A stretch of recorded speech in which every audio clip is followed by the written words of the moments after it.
When we look at murders, we need to be aware that everything may not be as it seems.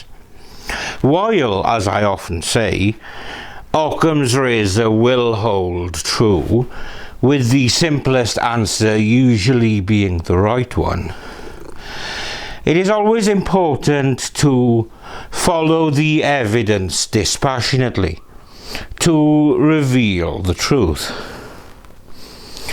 In today's story, what on the surface appeared to be a suicide followed by an accidental fire was actually anything but on both counts. For this episode, we're off to 2020 and to Bismarck, North Dakota, to look at the death of Chad Entzel. This is Murder of Crows.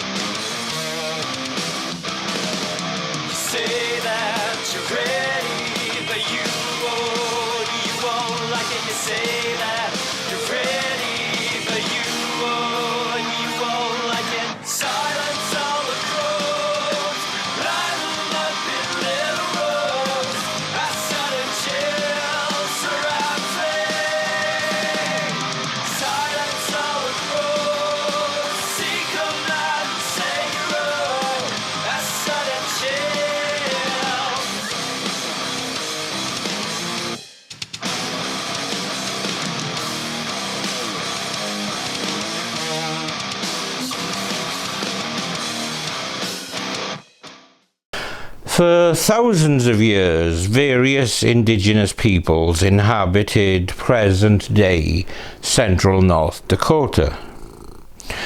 The historic Mandan Native American tribe occupied the area long before Europeans arrived. The Hidatsa name for Bismarck is Mirashi Aramagwash, which means place of the tall willows.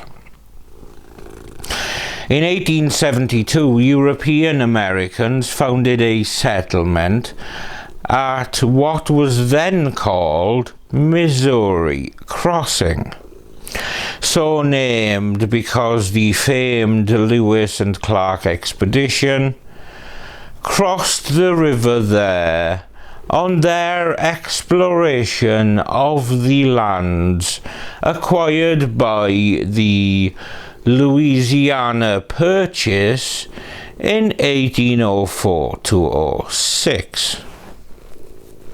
The new town was initially called Edwinton, after Edwin Ferry Johnson, engineer-in-chief for the Northern Pacific Railway. Its construction of railroads in the territory attracted workers and settlers. In 1873, the Northern Pacific Railway renamed the city Bismarck in honor of German Chancellor Otto von Bismarck.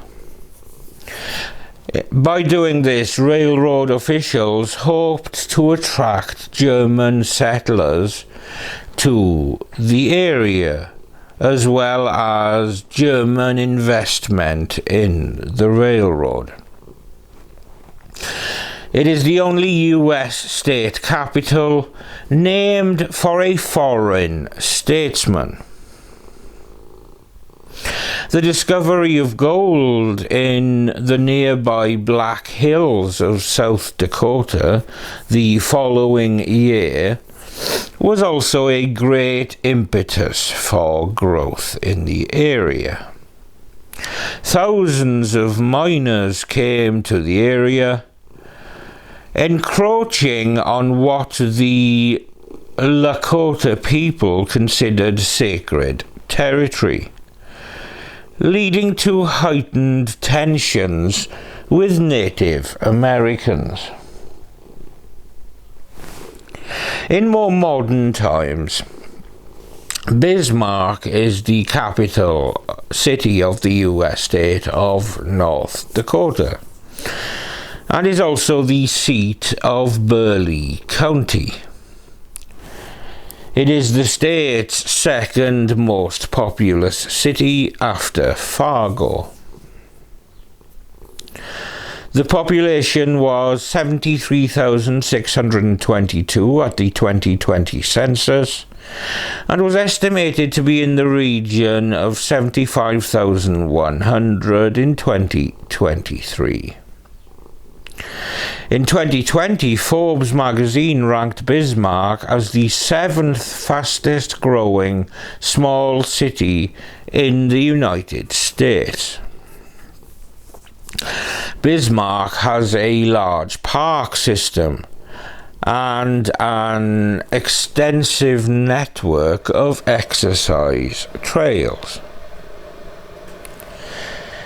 The Bismarck Parks and Recreation District, established in 1927, operates many parks, swimming pools, and several golf courses within the city.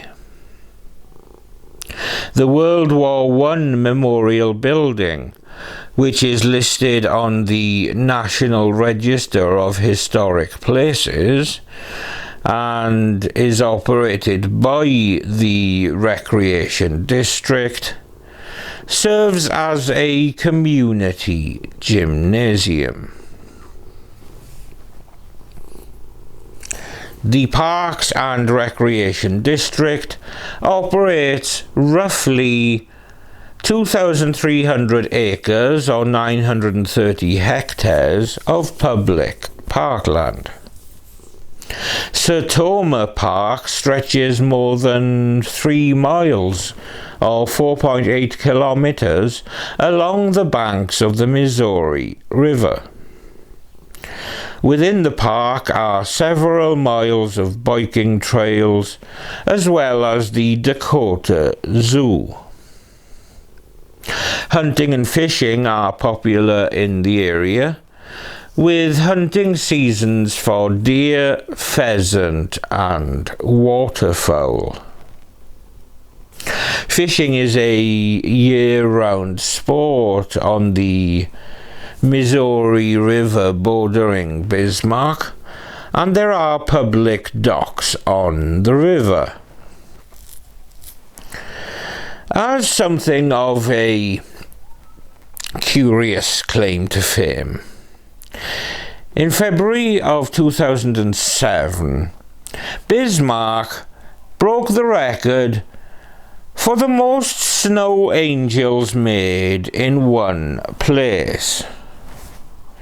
A total of 8,962 participants came to the Capitol grounds for the event.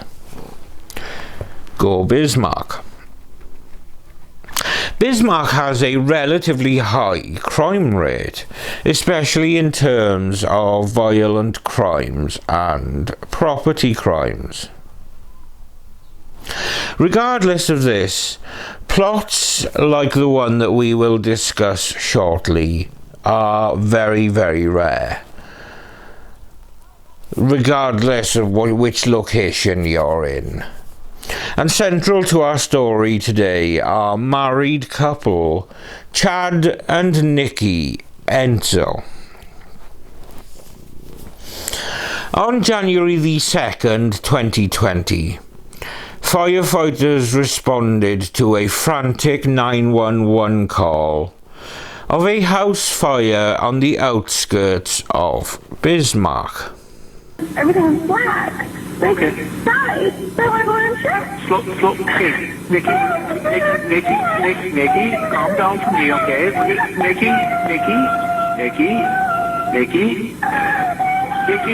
I need you to calm down for me, okay? Are you parked in a safe spot? No, I'm right in. I almost think I'm in the driveway. I'm driving now. I'm in the driveway. I'm sorry, I didn't understand you. What's going on? I just want to go inside. Go go now. They're on their way, Nikki, okay? Nikki Entzel arrived home to find her house filled with smoke. On the call, she told dispatchers that she feared her husband was trapped inside after he failed to show up to work for a few days. Firefighters discovered the body of 42-year-old Chad Entzel in a bedroom, but investigators soon learned that he had died not from flames or smoke inhalation, but from multiple shotgun blasts. As investigators later dug through the ash and soot within the decimated home, they quickly realized that the evidence that they were finding wasn't quite adding up. Chad Entzel was shot twice, and it was believed that either wound would have been fatal, so how could he have shot himself twice? The gun itself was found on the bed, not near to Chad Entzel, who was on the floor. The house fire that Nikki had called 911 for was actually two fires. One in the bedroom where Chad Entzel was found, and one in the basement. Julie Lawyer, the very appropriately named Burleigh County State Attorney, worked on the Entzel case as part of the investigation, with her saying at the time, typically, when you have an accidental fire, you don't have two accidental fires starting in two different locations within the house that aren't connected to each other. Good point, well made there, Miss Lawyer. After an arson dog was called to the scene and detected the presence of accelerant, investigators shifted their focus from a suicide to a homicide investigation. With the help of security camera footage, investigators began piecing together the details of Chad Entzel's final days. It appeared that Nikki Entzel was having an affair with a Canadian man named Earl Howard, and this was according to the police. And cameras captured the pair all over Bismarck together, with Nikki having told her husband that she was doing training. Making the situation more compelling as a homicide for which his wife had a significant motive, Nikki Entzel had purchased renter's insurance on the 26th of December 2019, with it coming into effect the next day, that being the 27th of December. And it was at this time, having told Chad that she was on training, that she left a trail of security camera footage showing that she was on some kind of jolly with her Canadian fancy man, Earl Howard. Special Agent Mike Mees, who worked the case, said a home security camera even captured Nikki Entzel and Earl Howard making frequent trips to the Entzel house the very night of Chad Entzel's death,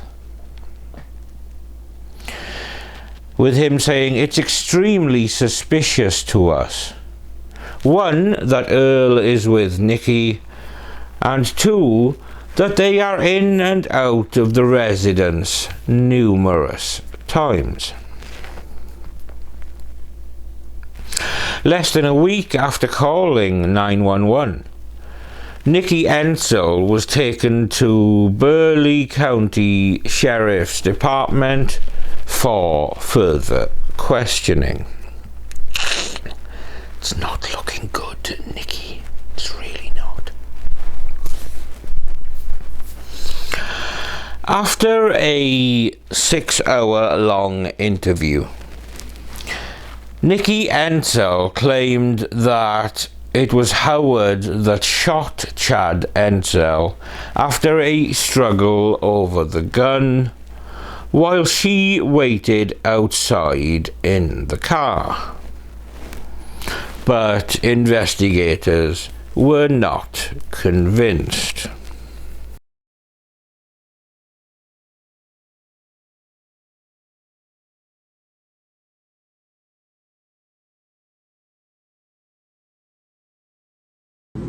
Yeah, there's a story there, boy. There he is, it's a boy.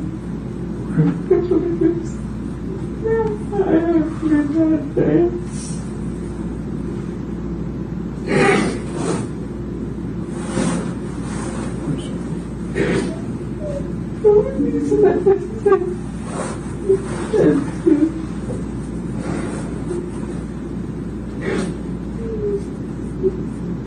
Just stay away.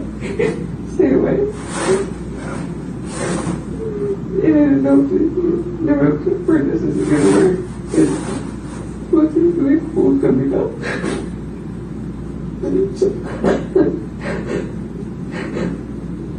Tuesday happened. When you came back, what did you get? Clothes. Clothes. Mm-hmm. Yeah. Do you normally have your meds with you and stuff like that? Yeah, I always carry them to my purse. Okay. So Monday when we had an argument, one of the things that he was down on grenade bowling. Because he just got a 700 series or 760 series, whatever it's. I don't know. It's so, okay. He goes, they don't have a good night. He goes, you're calling in for us both. We're playing drinking games. When did he say that? Monday morning. Monday morning? And he said, no. That's what I heard from that. But when I cracked out into the trash can, and loaded the dishwasher, I went to the pantry, figured out for some stuff in the pantry, looked in the folders for my more meds, and I said, I'm leaving, I'm out. And we left. I can't find my meds. Was Chad mad when you left? Why was Chad mad? Because I didn't want to stay home. And you were going to stay in a hotel with Earl, right? Because I wasn't there. Well, no, I'm not saying that anything with that, but I can about imagine if Chad was sitting there drinking and you show up at home with Earl, and then you're going to hang out there for an hour and 40 minutes and then go and leave and go back to a hotel with Earl, that Chad's probably quite pissed, right? So what happened when you guys were there? Something happened. Yes. Because I said I didn't want to stay because the furnace didn't work. And so we argued. And then we left. What else happened there? That was it. I went up to the car and we got in. The ding with the garage opener, because garage opener is not open, and then we left. Did you maybe go out to the vehicle and Earl stayed inside for a little while? I went to the vehicle to start ding with the garage opener, and then he put his boots on and we came out and we left. And then what happened? Went to a hotel. And then what? Then got up and I went to work.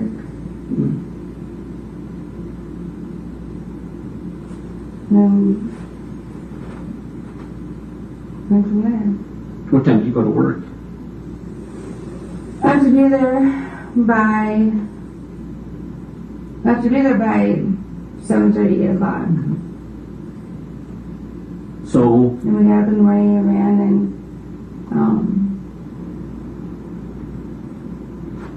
then I ran and get I ran and got something. I don't remember what I ran and where'd you run and get something at? got. I was ran and got coffee. So what he's, okay, alright. Starbucks. I'm sorry. Okay, that's fine. Starbucks. Because then explain to me why at 6:32 there was someone back out there. You guys were back out there.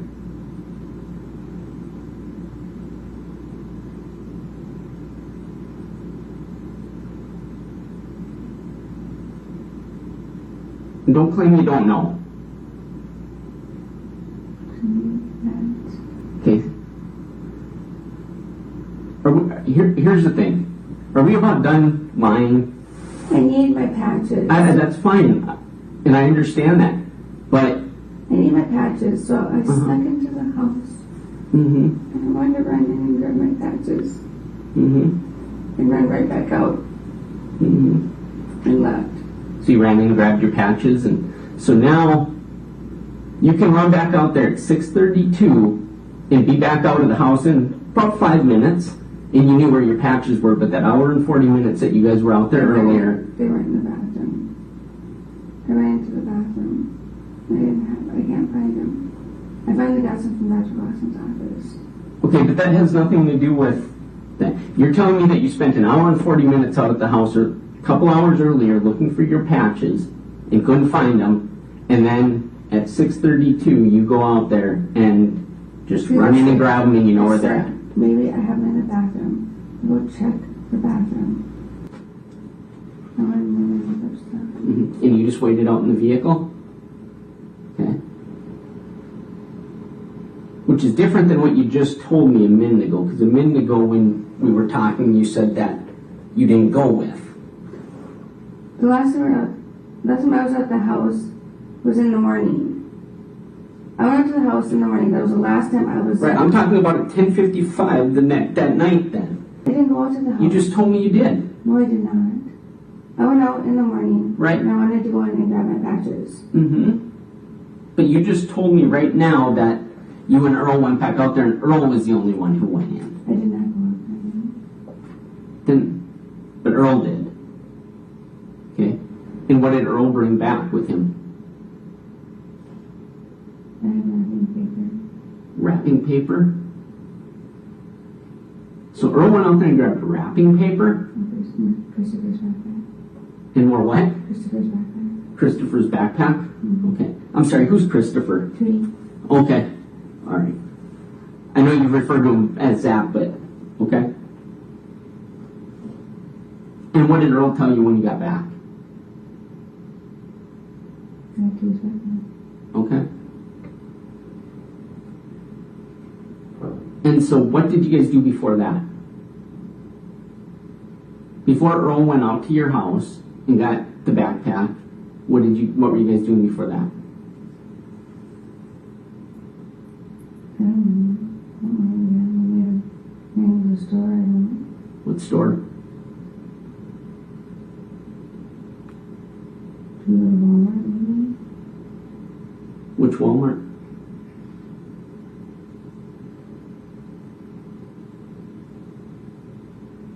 We went to the Walmart that's by Stevenage. Okay. The North Walmart. Whatever it's called. Yeah. That's what I refer to it at. The one up on the skyline. Okay. And before that, what did you guys do?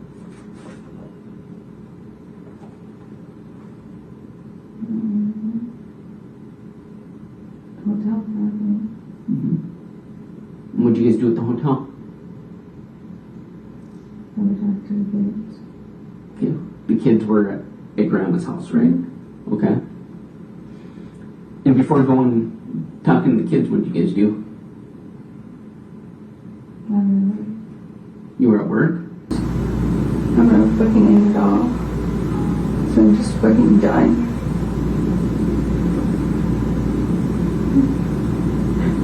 I don't care. I don't care. Nikki, this wasn't a suicide. We know that. This was not a suicide.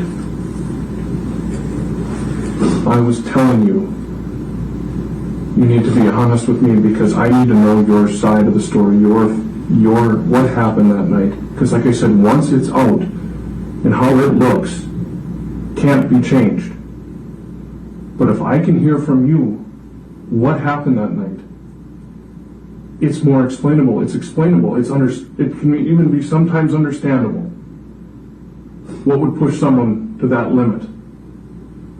But I know more happened at that point. I know it. I know you. I've gotten to know you. Something else happened. What happened, Nikki? There was somebody else in the house. Somebody what? Somebody else in the house. Who else was in the house? I don't know the name. Other person.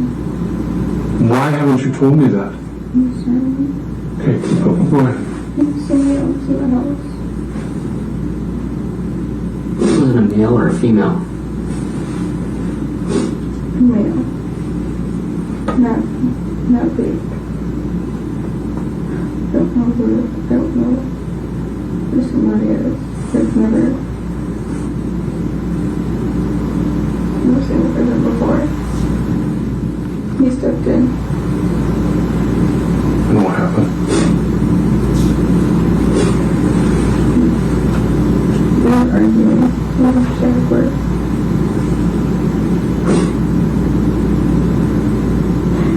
We were in the back bedroom.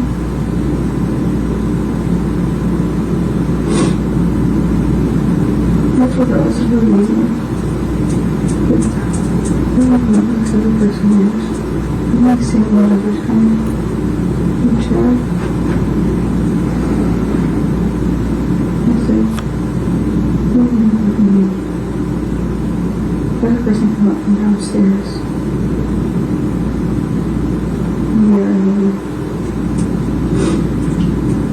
I don't know who the other person is. I've seen him once before. What did he look like? Can you stop my phones, please? I'm sorry. No problem.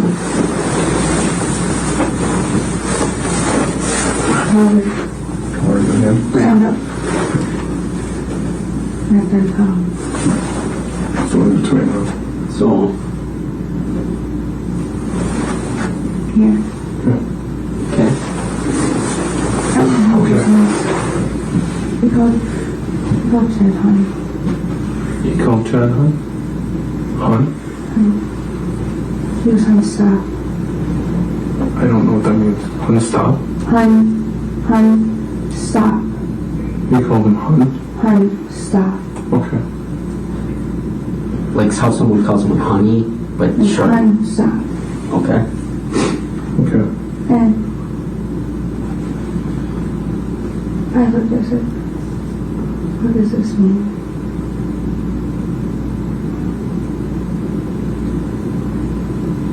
She goes, what do you think it means? I said,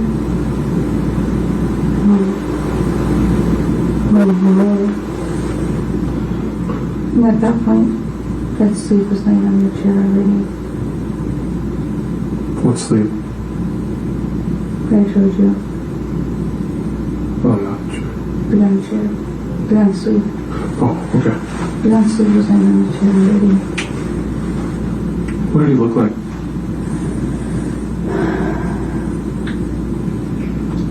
I would say mid-40s. Spiked hair. Spiky hair. No glasses. Very nice teeth. Super nice teeth. He smelled like crown. That would explain why. Why what? Yeah, like this is only before the upstairs towards been open. I don't know. Nikki, I'm just trying to wrap my head around this. Obviously, I mean, why did you never tell me this before? That would have told me so much more. So that's why I don't understand why now. The one in the There is, I understand dignity, but there's nothing dignity about what happened to Chad. Sorry. But that's what I want you to have dignity too. I'm sorry. It's okay, okay, I'm, okay. I've seen him before with But- the chair. But if he's so angry that you're leaving, why is he calling him hun? If he's in love with you and he doesn't want you to leave, and he has another a lover there, a boyfriend or whatever this guy is, This one here why does he? before. Did he have a girlfriend? He said no. I don't know. But I've heard rumors in town. What have you heard? He's seen somebody else. Do you have any idea like what he would be involved in as far as that? I know Chad's with gambling. Chad's deep in debt with gambling. What? Gambling. That was another thing. Why didn't you tell me that? I don't know where no gamble's at. I know he's been gambling. Nikki, this isn't making sense to me. How would you know this guy? How would you not mention that he was there? Where? At the races. At the races. You don't know his name at all. No, but I can describe him. We came up to Chad's with chilling. And Chad goes, what are you doing here? And I don't know. I've seen him before. I can't wrap my head around it, Nikki. I want you to be honest with me. I want you to tell me so I can understand. But I can't get my head around this, that all of a sudden you tell me there's this new guy. That doesn't make sense to me why you didn't tell me this before. You know. Yeah. How long were you in the car waiting for Earl? And 15 minutes. Okay. Seems like a long time now. Okay. When we left. The next morning I said I needed to come get my patches. I said, okay.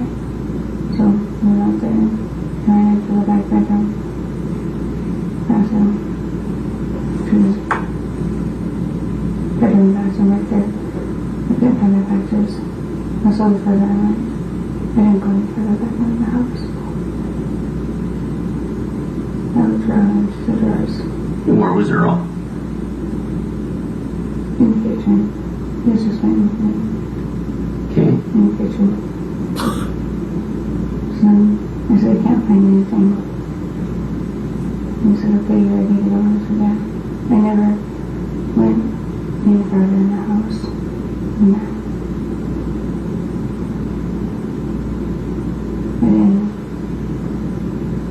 I don't know.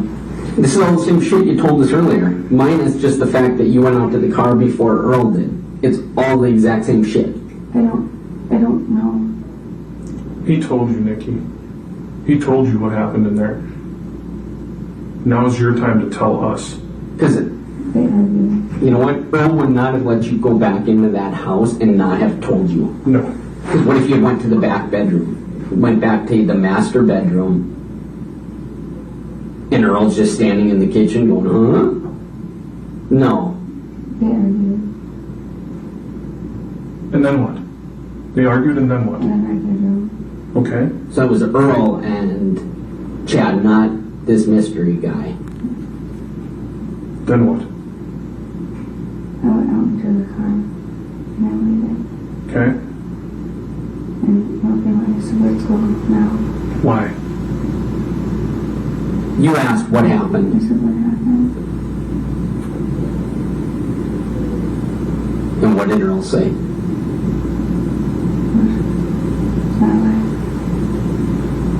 said he's not alive. And then what? He might not be alive, I don't know for sure. So what?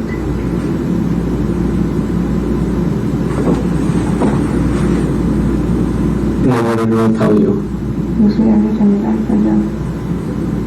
Yeah. And Nikki Entzel was not the only one with a story to tell.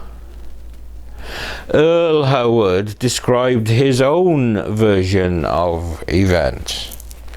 And surprise, surprise, he denied shooting Chad Entzel, claiming that Nikki shot her husband while he waited in the car for her, but that he later offered to take care of it for her by burning evidence.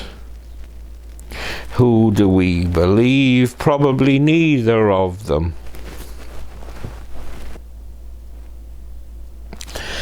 With two suspects telling conflicting stories, Julie Lawyer said investigators could not corroborate who actually pulled the trigger, with her saying,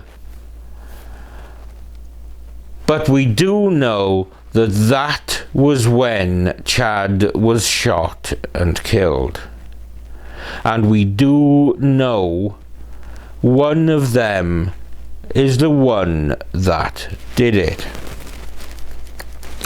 And while the actual physical shooter may not be known, there was plenty of evidence to show that this was unquestionably a joint enterprise. Earl Howard, seeing the writing on the wall by this time, ultimately took a plea deal with a sentence of 25 years.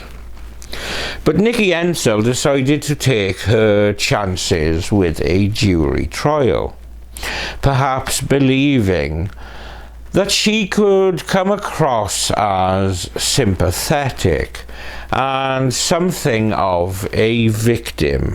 The Nikki Sue Entzel trial got underway this morning at the Burleigh County Courthouse. Prosecutors gave opening arguments, then called witnesses to outline what happened. On January 2nd of 2020, when authorities found Nikki's husband Chad murdered inside their burning home. Erica Craven reports on the first day of testimony. Nikki Sue Entzel called 911 on January 2nd, 2020. That call led investigators to this home and the body of Chad Entzel. But as they looked, things weren't adding up. The shotgun was a little too far away from the body. Investigators testified at Nikki's trial Tuesday that on the night of the crime, Nikki was, quote, baseline, except when asked certain questions. Referring back to the alleged abuse with her husband, that brought some emotion to it. I would say, if I may classify it as what I would consider angry. Defense attorney Thomas Glass fired back. Do you judge people's shock or trauma that they're experiencing at a certain point? Glass has not yet made an opening statement in the case, but his client has maintained her innocence.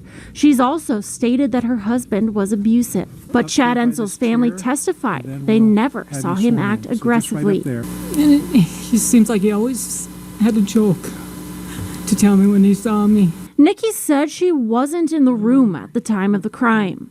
If convicted, Nikki could face a life in prison.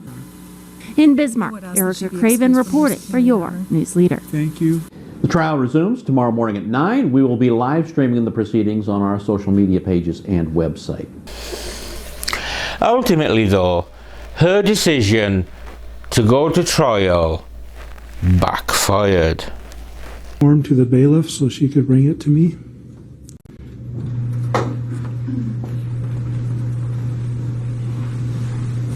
Thank you.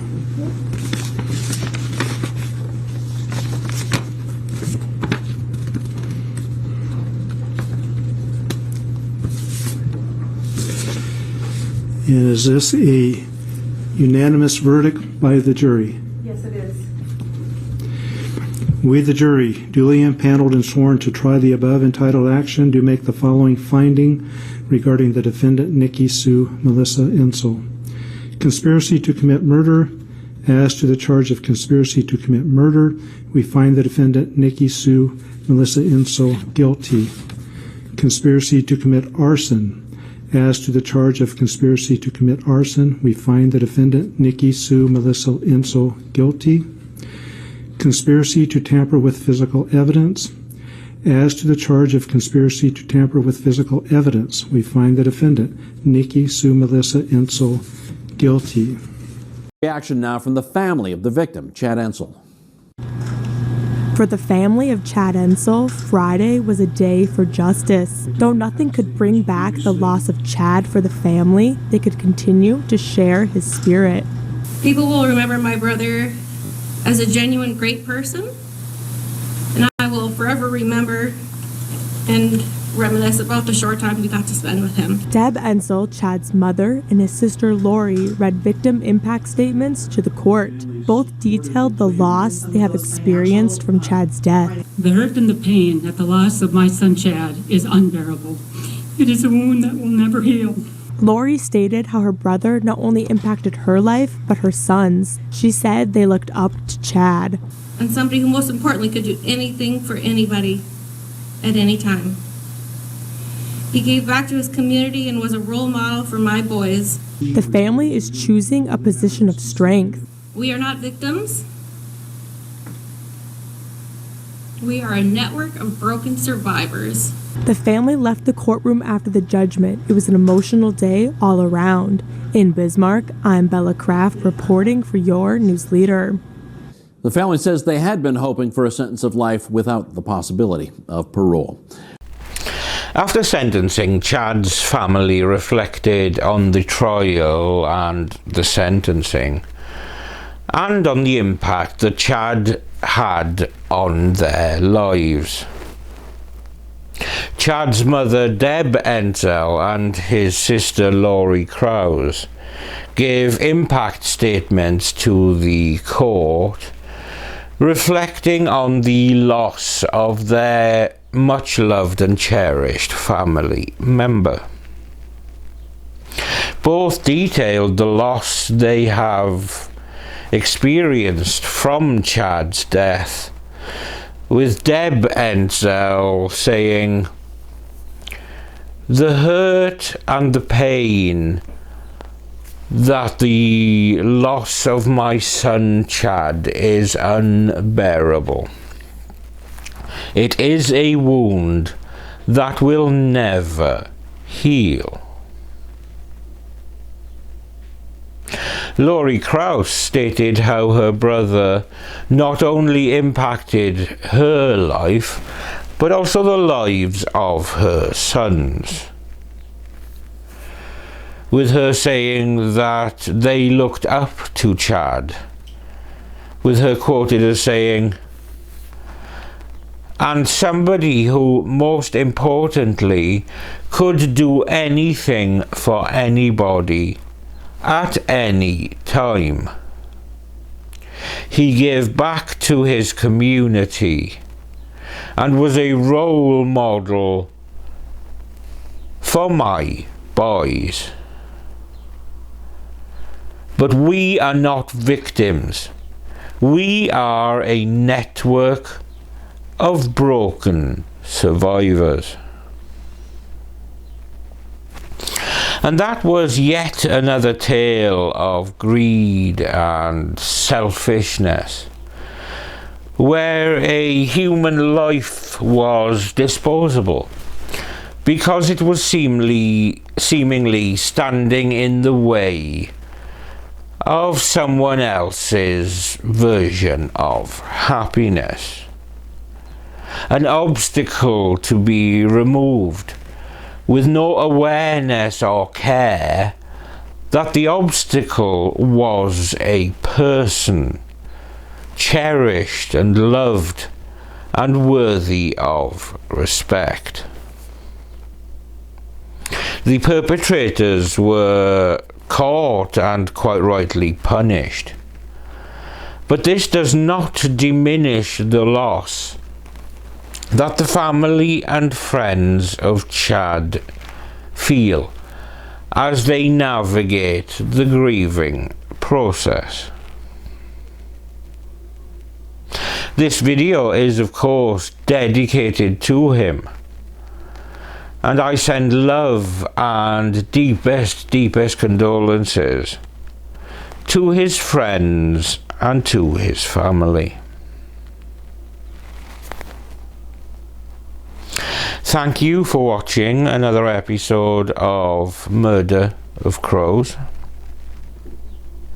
If you've made it to this point of the video, thank you so much for watching. Please consider subscribing if you haven't subscribed yet. It really helps me out. And with that said, I'm Steve. Samson is off doing his own thing, and in his absence, I will see you when I see you. There he is.